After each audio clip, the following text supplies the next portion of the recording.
এই যা রফে আহাদুহুমা রফেল আখারো, একটা উঠে গেলে আর একটা চলে যায়।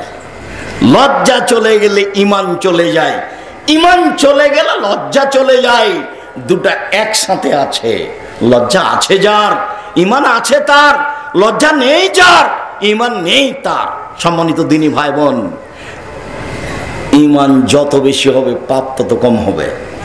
ইমান যত কম হবে পাপ তত বেশি হবে। এখানে বহু ছেলে মেয়ে আছে যারা 5 ওয়াক্ত সালাত আদায় করে, তাহাজ্জুদ পড়ে, রমজান মাসে সিয়াম পালন করে, এরপরেও দিন রাত কেউ যখন রাতে থাকে না তখন বড় মোবাইলে ল্যাংটা মেয়ে দেখে। কেন দেখে? তার ইমান কাজ করে না, তার লজ্জা কাজ করে না, ইমান কম, যার কারণে ওটা পাপকে ঠেকাতে পারে না। পাপও হচ্ছে, ইবাদতও হচ্ছে, টিকতে পারে না। এর নাম হচ্ছে ইমান কম, লজ্জা কম। আপনি কি মনে করেন এই যে টিভিটা, গ্রামের টিভিটা, ওখানে ল্যাংটা মেয়ে নাচছে, আর এই লোকটা এশার সালাত আদায় করে মাথায় টুপি দিয়ে ওই দোকানের সামনে বসে বলছে, এই ছেলে এক কাপ চা দাও তো। এই লোকটা যে মাথায় টুপিতে বসে আছে, এশার সালাত আদায় করে গেল, তো এই যে ল্যাংটা মেয়েকে দেখছে টিভিতে, আপনার মনে কি হয়? এর ইমান কাজ করে? তাকে একটু কেন লাগে? ছি ছি ছি ছি, তাকে একটু কেন এমন লাগে না? কেমন কেমন লাগে না কেন? ছি ছি, এখানে কি বসে থাকা যায় নাকি? এইরকম কেন তার ভিতরে কাজ করে না? ও তো এশার সালাত আদায় করে আসে। আর একবারে ঢাকা সাভারের ধনী মানুষ প্রতি রমজানে উমরা করে, মাঝে মধ্যেই হজ করে, রাতে উঠেছে 2টার সময়, আকাশের দিকে তাকিয়ে কোরআন পড়েছে, দোয়া পড়েছে, সুন্দর করে ওযু করেছে, ঘরে ঢুকে বিশাল পর্দায় টিভি। তো বলছে যে সালাত আদায় করার আগে একটু টিভিটা চালু করে দেখি। চালু করার সাথে সাথে বিশাল আকৃতির ল্যাংটা মেয়ে চলে এসেছে।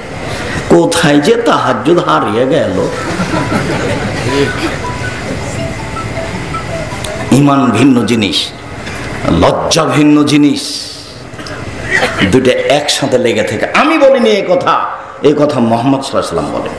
তার বলার ঢংটা শুনে যেভাবে মুহাম্মদ সাল্লাল্লাহু আলাইহি ওয়াসাল্লাম বলেন, আল ঈমান আল হায়াউল ঈমান করে না জামিয়া, লজ্জা এবং ঈমানকে একসাথে লাগানো আছে।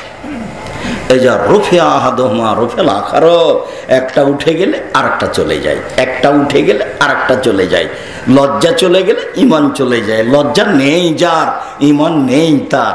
ঈমান নেই যার, জান্নাত নেই তার। লজ্জা আছে যার, ঈমান আছে তার। ঈমান আছে যার, জান্নাত আছে তার। এই কথাই ঠিক। উমামা বাহিলি রাদিয়াল্লাহু তাআলা আনহু বলেন, রাসূল সাল্লাল্লাহু আলাইহি ওয়াসাল্লাম বলেছেন, আল হায়া ওয়াল রিয়ু শুবাতান মিনাল ঈমান। লজ্জা এবং কথা কম বলা। এই ছেলে সাবধান, কারো গায়ের উপরে হাত দিয়ে বসে থাকবে না, এক খেলে চেয়ে থাকবা। পাখি যেন মনে করে তুমি পাথর। আপনারা কেউ চলাচল করবেন না। আরে এই ছেলেরা দেখো তো, রাস্তাতে কোনো লোক কি চলাচল করে, হাঁটাহাঁটি করে নাকি? হয় আসতে বলো, নাহলে চলে যেতে বলো। আমি কথা বলবো আর আপনি রাস্তায় হাঁটবেন, আমি এটা গ্রহণ করি না। আমি আপনার একটু লজ্জার দাবি করি। আপনার একটু শরম হয় না কেন? আপনি একটু শরম করবেন যে আব্দুর রাজ্জাক সাহেব কথা বলছেন, এখন আমি চলে যাই। অন্তত আপনি নিজেকে বাঁচান, যা হবে হবে ফল। আমি কথা বলছি, আপনি হাঁটাহাঁটি করেন, তখন আমি মনে করি আসলে আপনার লজ্জাই নাই, আপনার মানবতাই নেই, আপনার বোধোদয় নেই, আপনার মানবতাই কাজ করে না। আমি তো আপনার জন্য এসেছি, কোন স্বার্থ নিয়ে আসিনি আমি। স্বার্থ থাকলে জামিয়া সালাফিয়া আছে। দীর্ঘ 33 বছর আমি কোনোদিন মানুষের কাছে পথ খরচ পাতেও চাইনি। দীর্ঘ 33 বছর আমি কোনোদিন কোনো সভাপতি সেক্রেটারিকে হিসাব করে কথা বলিনি। ওরকম পরিবেশ আমার কাছে আসেনি। আলহামদুলিল্লাহ, আল্লাহ আমাকে খুব ভালো অবস্থায় রেখেছে। কারোর পিছনে পড়া লাগে না। কাজেই আপনাকে হিসাব করতে হবে, এটা আমার প্রয়োজন নাই, তবে আপনাকে আমি ভালোবাসি। আপনি আমার দিনী ভাই, আপনি আমার দিনী বোন। আপনি একজন মহিলা মানুষ, ঢং ঢং করে আসলেন, ঢং ঢং করে চলে গেলেন, এটা তো হতে পারে না। এটা আপনার স্বামীর দুর্বলতা। আপনার স্বামী একজন কাপুরুষ মানুষ, আপনার স্বামী একজন ঘৃণিত মানুষ, যার কারণে আপনার পক্ষে এটা সম্ভব। আপনি কেমনে আসেন আর কেমনে চলে যান। আমি তো এসেছি, কথা বলবোই ইনশাআল্লাহ। আমি আপনার জন্য এসেছি, আপনার আমি কিছু না কিছু উপকার করবো ইনশাআল্লাহ। তা আপনি তো হিসাব করলেন না একজন মুসলিম মহিলা, আমি কি করে আপনার উপকার করতে পারি। শুনে রাখেন আমার দিনী ভাই বোন, আমি যদি কোনদিন আপনার এলাকায় চলে আসি, অন্তত 10 কিলোমিটার আশেপাশে যত দিনী ভাই বোন আছেন সবাই আসবেন। আপনি তো আসবেনই, হিন্দুকেও আসতে হবে। আমি তার শিষ্টাচারের সহযোগিতা করব। রাসূল সাল্লাল্লাহু আলাইহি ওয়াসাল্লাম বললেন, মান আলাদালাহু আলাদুন ফালইহসিন ইসমাহু আদাবাহু। কারো যদি ছেলে মেয়ে জন্ম নেয় তাহলে সে যেন একটা সুন্দর নাম রাখে, শিষ্টাচার শিখিয়ে দেয়। তো মেয়ের নামটা রেখেছে রত্না। এটি কি সুন্দর নাম হয়েছে? তাহলে এ কি বাপ না এ সৎবাপ? এ সৎবাপ, এ চাচা। ছেলের নাম রেখেছে লিটন। আল্লাহ নবী বললেন ভালো নাম রাখো। ভালো নাম কি? তো গুণবাচক নাম, আব্দুল্লাহ, আব্দুর রহমান, আব্দুর রহিম, আব্দুল সত্তার, আব্দুল জব্বার, আব্দুল গফফার, আব্দুল গনি, আব্দুল মাজিদ। এ তো নাম। নাহলে নবীদের নাম আদম, ঈসা, মুসা, ইসহাক, ইসমাইল, ঈসব, সব নবীদের নাম। লিটন কি করে নাম হলো? কেমনে ও বাপ হয়?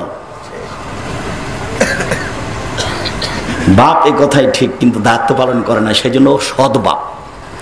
এই ছেলে, তুমি তোমার আব্বাকে বলিও আমার নামটা লিটন কর। আপনি নাকি আবার সৎ বাপ?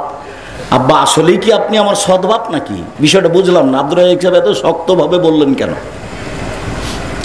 আমি শক্তভাবে বলেছি, তোমার বাপকে বলে দিও আব্দুর রাজ্জাক সাহেব এইভাবে আপনাকে বলে গেছেন। তোমার মাকে বলে দিও, তোমার মা দায়িত্ব পালন করেনি পরিবারের। তোমার নানা বিবাহ দিয়েছে, তোমার মা তোমার আব্বার কাছে এসেছে, তাই ছেলে মেয়ে হয়ে গেছে। আসলে ও মা নয়, ও সৎ মা। মা হলে 4টে জিনিস লাগে, জরুরি। জাবের বলছেন, আল্লাহর নবী আমরা মদিনায় ঢুকবো, আমরা মদিনায় ঢুকবো। তা আল্লাহ রাসূল বলছেন থামো থামো থামো থামো, সবাই এখানে থাকো, রাতের আমরা এখানে থাকবো, সকালে মদিনায় যাব। তো আমি জাবের বললাম, আল্লাহর নবী আমি যে নতুন বিবাহ করেছি, আমাকে একটু বাড়ি যেতে দেন না। তখন আল্লাহ রাসূল বলছে, তুমি নতুন বিবাহ করেছো? বিক্রানাম সাইয়্যিবা, তুমি কুমারী মেয়ে বিবাহ করেছো না তালাক প্রাপ্তা মেয়ে বিবাহ করেছো? তখন আমি বললাম যে তালাক প্রাপ্ত মেয়ে বিবাহ করেছি, ওর আগে বিবাহ হয়েছিল, তালাক দিয়ে দিয়েছে, আমি তাকে বিবাহ করেছি। তখন আল্লাহ রাসূল বলছেন, হাল্লা বিক্রাম তুলাইবোকা, তুমি কুমারী মেয়ে কেন বিবাহ করলে না? তুমি তার সাথে খেলতে, ও তোমার সাথে খেলতো। আরে তুমি কুমারী মেয়ে কেন বিবাহ করলে না? তুমি তার সাথে খেলতে, ও তোমার সাথে খেলতো। আচ্ছা, আল্লাহর নবী তো এই পর্যন্ত বললেন। এবার দেখি জাবের কি বলেন।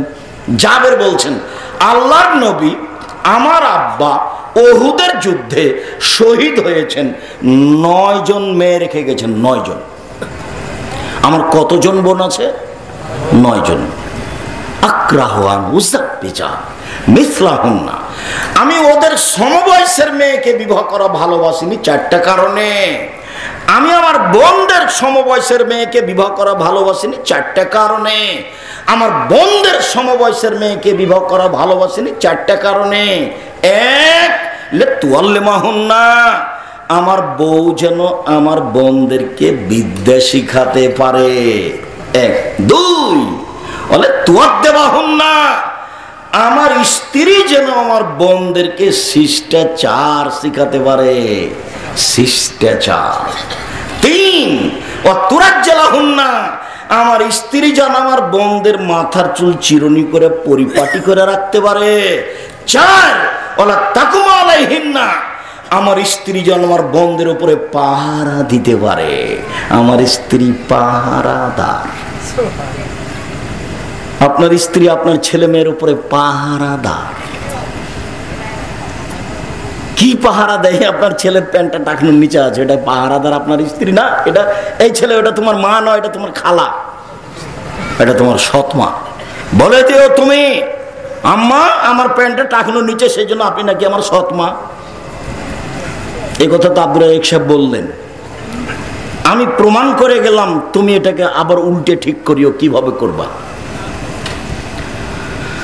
উমামা বাহিলি রাদিয়াল্লাহু তাআলা আনহু বলেন, রাসূল সাল্লাল্লাহু আলাইহি সাল্লাম বলেছেন, কম কথা বলে যে, লজ্জা করে যে, তার ভিতরে দুইটা ঈমানের স্তর শাখা রয়েছে।